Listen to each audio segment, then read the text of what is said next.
우리 주시는 말씀은 구약성경 욥기서 32장 6절부터 14절까지에 기록된 말씀입니다.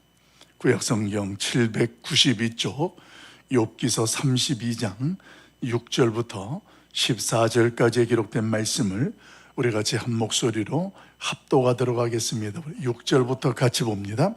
부스사람 바라겔의 아들 엘리후가 대답하여 이르되 나는 연소하고 당신들은 연로함으로 뒷전에서 나의 의견을 감히 내놓지 못하였노라. 내가 말하기를 나이가 많은 자가 말할 것이요 연륜이 많은 자가 지혜를 가르칠 것이라 하였노라. 그러나 사람의 속에는 영이 있고 전능자의 숨결이 사람에게 깨달음을 주시나니 어른이라고 지혜롭거나 노인이라고 정의를 깨닫는 것이 아니니라. 그러므로 내가 말하노니 내 말을 들으라. 나도 내 의견을 말하리라. 보라, 나는 당신들의 말을 기다렸노라. 당신들의 슬기와 당신들의 말에 귀 기울이고 있었노라. 내가 자세히 들은즉 당신들 가운데에 욥을 꺾어 그의 말에 대답하는 자가 없도다. 당신들이 말하기를 우리가 진상을 파악했으나 그를 추궁할 자는 하나님이시요 사람이 아니라 하지 말지니라. 그가 내게 자기 이론을 제기하지 아니하였으니 나도 당신들의 이론으로 그에게 대답하지 아니하리라. 아멘. 옛사람을 넘어서는 신앙. 오늘 기록된 말씀을 중심으로 해서 옛사람을 넘어서는 신앙이란 제목으로 말씀을 잠깐 묵상하고 기도하려고 합니다. 여러분, 성도에게 있어서 옛사람은 예수 그리스도를 만나게 되면서 나뉘게 되어집니다. 어떻게 나뉘어질까요? 옛사람과 새로운 피조물로 이야기되어집니다. 이 옛사람과 새로운 피조물로 나누어지는 분기점이 예수 그리스도를 만남이라면 구체적으로 그 예수님을 만나는 것이 무엇이냐? 십자가의 능력, 그 십자가의 은혜를 경험하게 되면 그 사람은 옛사람에서 새로운 피조물로 새로운 사람으로 살아가게 되어집니다. 예수 그리스도의 십자가의 보혈을 경험하지 못하면 여전히 교회의 문턱을 넘어와 있는 것 같지만 그 사람은 옛사람의 습관과 속성을 버리지 못하고 그 속에 매여서 끌려가기 때문에 오늘 그 사람을 옛사람이다 이렇게 표현합니다.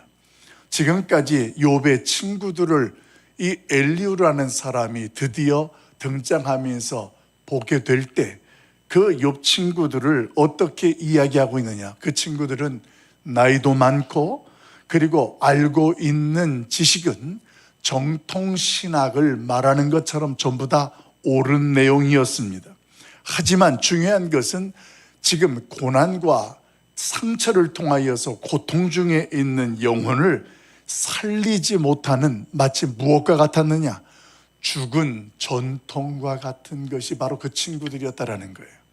그들이 말하고 행하는 것들은 모두가 다 어쩌면 욥을 위한다라는 것처럼 하고 있지만 엄밀하게 보면 고통 중에 있는 그 욥을 한 번 더 죽이는, 비판하고 그리고 판단하면서 오늘 그 욥에 대하여서 이해하지 못하고 욥을 세우거나 살리려고 하는 모습은 되지 못했다라는 거예요. 이 모습을 옛사람의 한계를 벗어나지 못한 이들의 모습이다 이렇게 표현하고 싶습니다. 여러분, 예수님을 믿고 교회를 다닌다고 할지라도 만약에 우리가 어느 누군가를 세우는 일이나 살리는 일이나 그 사람에 대하여서 고통과 고난 속에 있는 것에 대하여서 마치 내가 그동안 알고 있던 전통에 매여 있고 그리고 말씀에 대하여서 나와 상관없이 사랑이 없는 지식으로 그 사람에게 이야기하고 전한다면 오늘 그 사람의 모습의 현주소는 옛사람의 모습과 차이가 없다라는 거예요. 옛사람의 모습이 예전에 그랬습니다. 오늘 그 옛사람의 모습은 예전에 예수님이 복음을 전할 당시에 바리새인들이, 계속 반복드립니다만, 바리새인들의 모습은 율법에 대하여서 모르는 자들이 아니었습니다. 그들은 율법을 너무나도 잘 알고 있는 자들이었고, 그들은 그 율법으로 오히려 말씀에 대하여서 약한 사람, 신앙이 약한 사람들에 대하여 어떻게 했는가 하면 오늘 그들을 비판하고 정죄함으로 그들 스스로가 마치 그 말씀이라는 것으로 그 사람을 자신들이 비판하고 정죄하면서 파멸시키는 그러한 모습들을 가지고 있었다는 거예요. 근데 지금 욥의 친구들이 욥에게 그렇게 되어지니까 여러분, 그런 상황 가운데에 욥 자신은 또 어떤 덫에 빠지고 말았습니까? 욥 자신 또한 고난 속에서 그래도 나는 무죄하다라는 것을 항변하게 되면서 결국 하나님보다도 내가 더 의롭게 여겨진다라는 자기 의의 덫에 빠지게 된 것, 이것이 오늘 욥의 친구들 앞에 서 있는 모습이었습니다. 그런 모습을 지금 누가 보게 되는 거예요?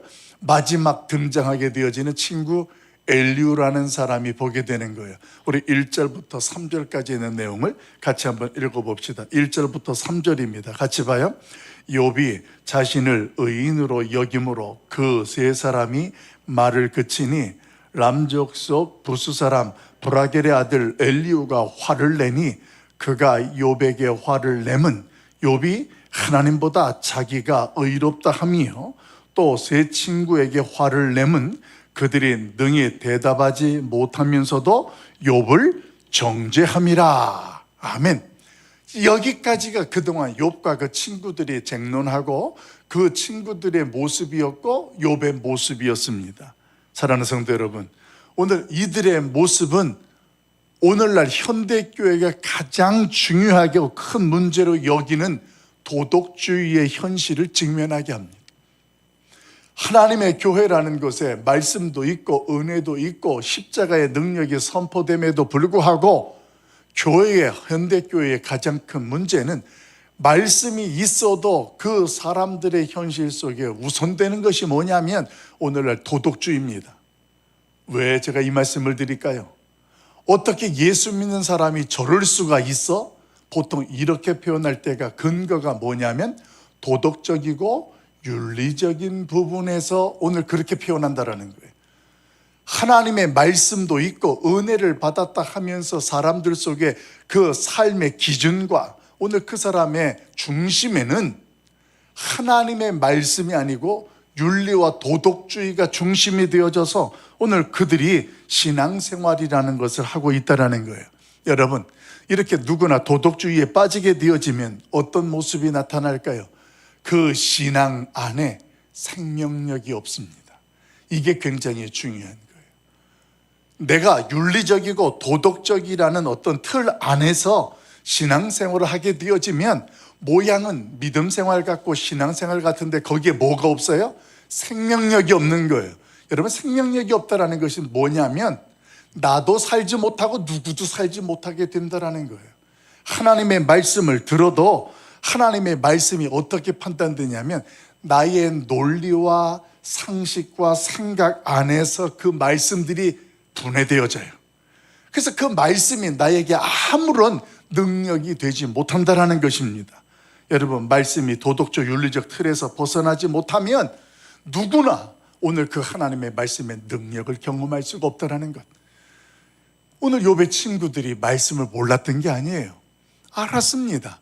그런데 그들의 관점에서 욥을 바라보는 것은 지금 욥을 하나님의 말씀으로 본다면 그들이 그렇게 행동하지 못해요. 그런데 도덕주의에서 빠져서 보니까 너가 지금 그렇게 망하게 되어진 것 같고 고통 중에 있는 걸 보니까 너는 하나님 앞에 뭔가 도덕적 윤리적으로 죄를 지었어. 인과응보, 인과율에 의한 결론이 지금 너의 현실이야. 지금 그렇게 바라보고 있는 거예요. 여러분도 교회 안에서 믿음 생활하면서 사람들에 대해서 그런 생각과 그런 마음을 들 때가 없나요? 누군가가 무슨 일이 생기면 내가 말은 안 했지만 저런 일이 일어날 줄 알았어. 주일날 되면 맨날 놀러 다니고, 교회에서 전도해서 뭐 하자 그러면 뺀질이처럼 맨날 도망 다니고. 여러분, 지금 다 이런 이야기가 지금 뭘까요? 다 도덕적 윤리적 관점에서 내가 분석하고 판단하는 거예요.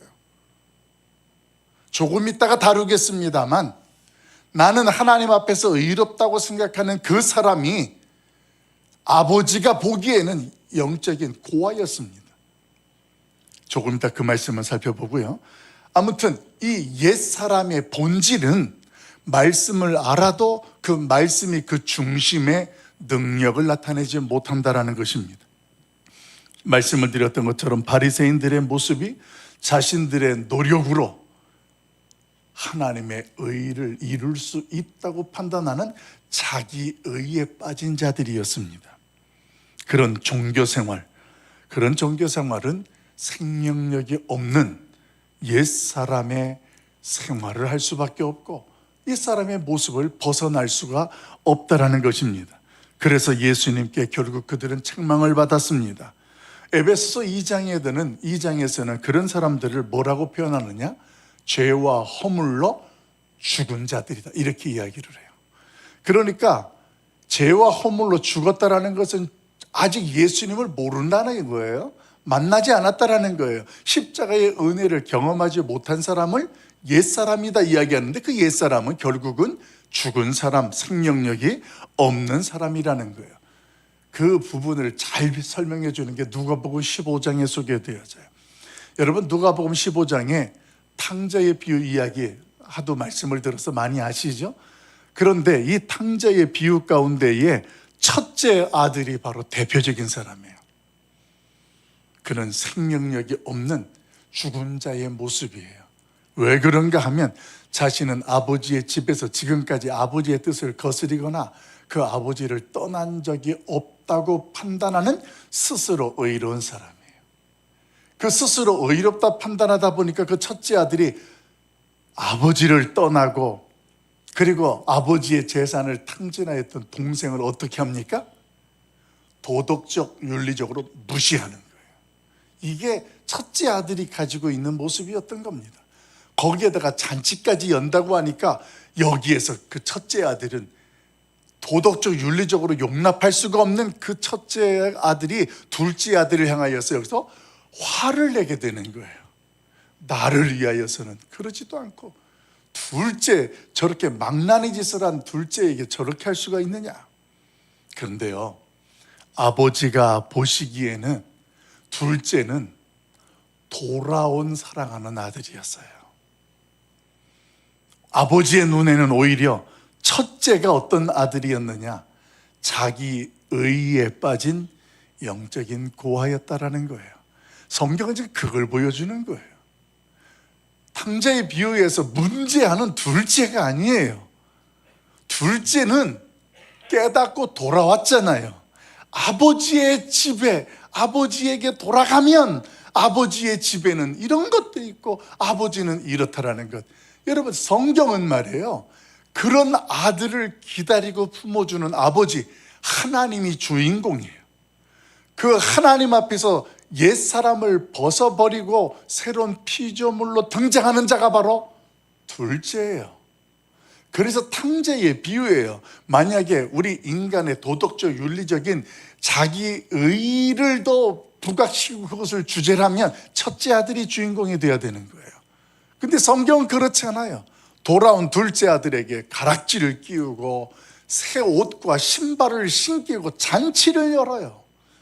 누가요? 아버지가요. 탕진하였고 탕자였던 아들인데 아버지의 눈에는 고아였던 자가 지금 아버지의 품으로 돌아온 거예요. 그런데 아버지 곁에 있는 첫째 아들은 여전히 영적인 고아, 옛 사람으로 벗어나지 못하고 한계를 벗어나지 못하는 안타까운 현실이었다라는 사실입니다. 여러분, 그러면 옛사람을 넘어서는 비밀은 뭘까요? 오늘 그 비밀이 성경에 소개되어져요. 다른 것이 아니라 성령의 조명하심, 성령의 감동하심, 성령의 인도하심이 오늘 하나님의 말씀과 그 은혜로 새로운 피조물로 서게 되고 그 하나님의 은혜를 경험하게 하시는 줄로 믿습니다. 우리 8절 9절 말씀 읽어볼까요? 우리 8절 9절 말씀 같이 봐요. 같이 봅니다. 시작. 그러나 사람의 속에는 영이 있고 전능자의 숨결이 사람에게 깨달음을 주시나니 어른이라고 지혜롭거나 노인이라고 정의를 깨닫는 것이 아니니라. 아멘. 8절 9절에서 이야기하는 핵심은 이거예요. 엘리후가 가장 친구들 가운데에 나이가 적고 연소한 사람이에요. 그 다른 사람들은 자기보다 다 어른이라는 거예요. 그래서 1절부터 내용을 보게 되어지면 자기가 어른들이고 연로하니까 기다렸어요. 그들이 말하는 것이 지혜가 있고 경륜이 있다고 판단되어져서 욥하고 이야기하는 것들을 자기는 그래도 기다렸다라는 거예요. 그런데 조금 전에 읽었던 8절 9절 보게 되면 8절에 그러나 이렇게 시작하는 거예요. 그들에 대하여서 그것이 없다고 말하는 것이 아니에요. 있다라는 것을 알아요. 그런데 그것이 옛사람의 한계를 넘어서지 못하더라 이겁니다. 그러면 이 옛사람을 넘어서는 것이 무엇이냐? 8절 9절에 보게 되어지면 그 안에 영이 있다. 이것이 뭐야? 하나님께서 우리에게 주시는 성령님을 통하여서 우리가 도덕적 윤리적인 한계, 옛사람의 한계를 넘어설 수 있다라는 것을 저와 여러분에게 깨닫게 한다는 거예요. 여러분, 오늘 하나님께서는 우리 안에 성령님을 보내주셨습니다. 여전히 예수 그리스도를 통하여서 죄 용서함 받은 하나님의 자녀인데 옛사람의 습관들이 있는 거예요. 내가 살아가던 방식들이 아직도 냄새가 나는 게 있는 거예요. 제가 늘 반복하잖아요. 저희 어머니한테 들었던 말씀이 아직도 기억해요. 교회를 다니는데 왜 또 죄를 짓느냐 그랬더니 저희 어머니가 내가 길을 지나가다가 소똥을 밟았다고 치자. 그 소똥 밟은 신발을 수돗물로 닦아서 그리고 맡아보면 냄새가 나니 안 나니? 깨끗한데 냄새는 나요. 그게 신앙생활이야. 예수님께서 깨끗하게 씻어주셨어. 그런데 우리 안에 타락한 본성, 습관과 이 냄새는 여전히 있는 거예요. 그래서 성령께서 우리의 그 냄새가 나지 않도록 그리스도의 향기를 나도록 우리에게 은혜 베풀어 주시고 이끌어 주신다. 그래서 점점점 어떻게 되어져요? 하루 지나고 이틀 지나면 사라져가는 거. 이것을 성화되어져 간다. 예수를 통하여서 성장되어지고 성숙되어진다. 이렇게 되는 거예요. 그래서 예전 같으면 어떤 상황 속에서 이런 어떤 나의 욱하는 성격이든 내가 어떤 선택하는 방식이든 내가 생각이든 이런 것들이 다 나왔단 말이에요. 이게 내가 죄인된 옛사람의 습관과 속성이에요. 그런데 신앙생활을 하면서부터 내가 옛날 같으면 이렇게 했을 텐데 어느 순간 내가 나를 보면서 놀라는 거예요. 옛날에 나 같으면 이거 이러지 않았는데 이걸 이렇게 생각하네? 이게 새 사람으로서 가는 거예요. 내 안에 성령께서 내 마음과 생각을 다스려 가시는 거예요. 엘리후가 나이 많고 그리고 연륜이 있으면 지혜롭고 뭔가 좀 합당한 이야기들을 해줄 줄 알고 내가 기다렸다. 그런데 그게 아니더라 이야기하는 거예요. 내가 지금 나도 나이가 적지만 말을 하겠다. 무슨 이야기하는 거예요? 그 이야기가 8절 9절이에요. 내 안에 성령께서 나로 하여금 지금 이 옛사람의 모습들을 보게 하고 깨닫게 하니까 내가 내 영이 나에게 말씀하고 깨닫게 하는 대로 하나님이 말씀하시는 대로 내가 하겠다. 이렇게 이야기하는 거예요. 여러분, 이 말씀 속에는 굉장히 중요한 사실 하나가 포함되어 있어요. 여러분, 교회에 나오시면 우리 교회가 대부분 그렇습니다. 저보다 연세 많으신 연로하신 분들이 더 많아요. 다른 교회들도 보면 담임 목사님들이 새로 오시거나 부목사님들이 오시면 다 연소해요. 세상의 나이로 보면 다 어려요. 그런데 왜 그런 성도들이 연로하신 분들이 많음에도 불구하고 연소한 목회자들의 설교를 왜 그 말씀 앞에서 아멘 아멘 할까요? 사람이 하는 말이 아니고 하나님께서 세우신 종들을 통하여서 그 성령께서 하나님의 말씀을 대언하도록 하시고 그 말씀을 선포하기 때문에 저와 여러분이 아멘 아멘 하는 줄로 믿습니다. 여러분, 실제로 말해요. 아무리 목회자라 할지라도 하나님께서 그 내면에 성령께서 그 말씀을 조명해 주시고 그 빛을 비춰주지 아니하시면 그 말씀을 깨달을 수가 없어요. 그래서 그 말씀 앞에서 발부둥을 치는 거예요. 성경 공부가 설교보다 100번 쉬워요. 왜냐하면 성경 공부는 성경에 있는 지식을 그냥 전하면 되는 거예요. 마치 교과서에 있는 지식과 정보를 알려주고 나누는 것처럼. 그런데 설교는 성경 공부와 달라요. 설교는 목회자가 그 말씀 앞에서 하나님 앞에서 씨름하고 성령께서 먼저 깨닫게 하고 비춰주었고 경험했던 은혜들을 성도들과 함께 나누는 거예요. 증언하는 거예요. 증인된 모습으로 서는 거예요. 그게 설교거든요. 그래서 설교자가 여기에서 뭔가 하나님의 말씀을 전하면 우리는 그 사람을 보는 것이 아니라 그 사람 안에서 그 성령께서 비춰주시고 깨닫게 하셔서 전하시는 그 메시지 앞에 아멘 하는 거예요. 엘리후가 지금 그렇게 전한다라는 거예요. 8절 9절에 내 안에 영이 나로 하여금 깨닫게 하는 것들을 이제 내가 너희에게 이야기하겠다. 나의 연소함과 나이가 적다는 것으로 무시하지 마라. 지금 이 모습이 저와 여러분의 신앙생활의 지금의 현주소이고 모습이라는 것입니다.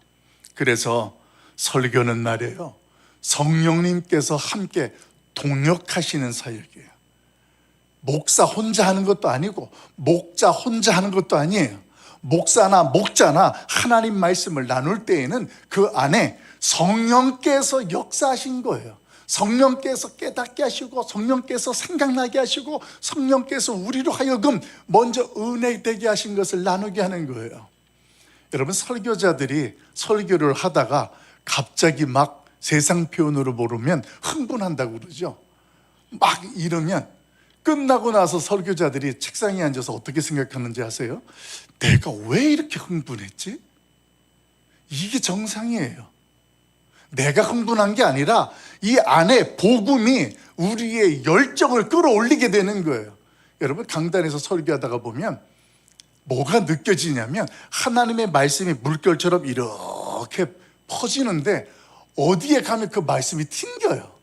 그 말씀이 그 사람을 이렇게 피해서 가듯이 그 사람은 무뚝 서 있어요. 근데 어떤 사람은 그 말씀 은혜 안에 잠기는 거예요. 그 말씀을 쫙쫙 빨아들이는 거예요. 마치 스폰지처럼.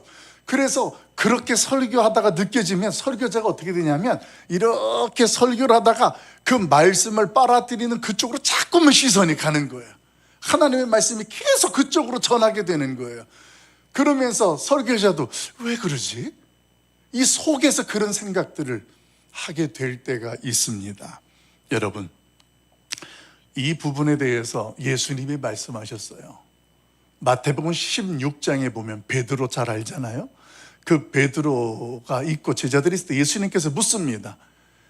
나를 누구라 하더냐? 이렇게 물어요. 그럴 때는 베드로가 그때 기가 막힌 신앙 고백을 하죠. 주는 그리스도시요 살아계신 하나님의 아들입니다. 이랬더니 그 말을 들었던 예수님께서 베드로에게 뭐라고 말씀하셨어요? 마태복음 16장 17절 말씀 우리 한번 읽어봅시다. 신약성경 마태복음 16장 17절 말씀, 신약성경 27쪽입니다. 그 기가 막힌 베드로의 고백을 듣고 예수님이 이렇게 대답하십니다. 16장 17절입니다. 마태복음 16장 17절, 신약성경 27페이지 17절 말씀 같이 봅니다. 시작. 예수께서 대답하여 이르시되 바요라 시몬아, 내가 복이 있도다. 이것을 내게 알게 하니 이는 혈육이 아니요 하늘에 계신 내 아버지시니라. 아멘. 지금 베드로가 말을 했는데 예수님께서 그걸 뭐라고 말해요? 그거 지금 네가 말한 거 아니야. 혈육으로 너가 알아서 한 게 아니야. 지금 그건 누가 알려준 거예요? 하나님께, 성령님께서 너에게 지금 나에 대하여서 증언하라고 너에게 빛을 비춰준 거야. 그래서 내가 지금 그런 고백을 한 거야. 그렇게 선언하셨습니다. 여러분, 본문의 엘리후도 마찬가지예요. 18절 19절 말씀 봅니다. 18절 19절 말씀 같이 봐요. 그리고 21절도 봅니다. 18절, 19절 같이 봐요. 시작. 내 속에는 말이 가득하니 내 영이 나를 압박함이니라. 보라, 내 배는 봉한 포도주통 같고 터지게 된 새 가죽 부대 같구나. 21절. 나는 결코 사람의 낯을 보지 아니하며 사람에게 영광을 돌리지 아니하리니. 아멘. 여러분, 지금 이게 엘리후가 자기 안에 영이 하나님께서 지금 깨닫게 하시는 그 은혜들이 많아서 19절에 보니까 지금 내 안에는 마치 그 포도주를 포도주통에다가 담아놓고 이렇게 봉하면 이게 터지기 직전처럼 지금 자신의 이 내면에 하나님께서 깨닫게 하시는 말씀이 그렇다라는 거예요. 그래서 새 가죽 부대처럼 지금 팽팽하다라는 거예요.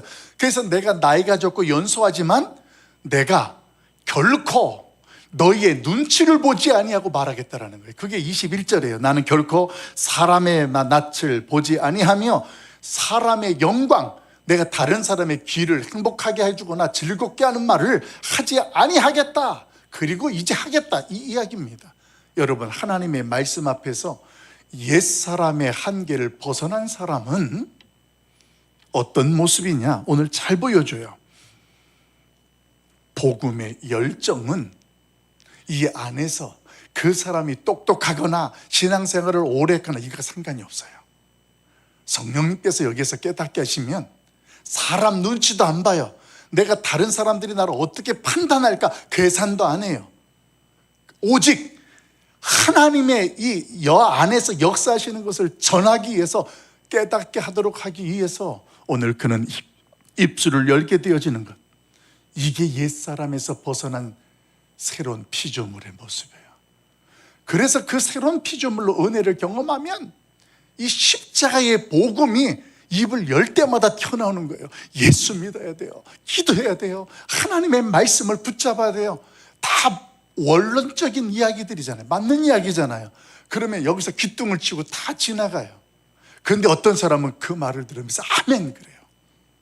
그 말씀 앞에서 오늘 십자가의 복음의 능력을 경험한다라는 거예요.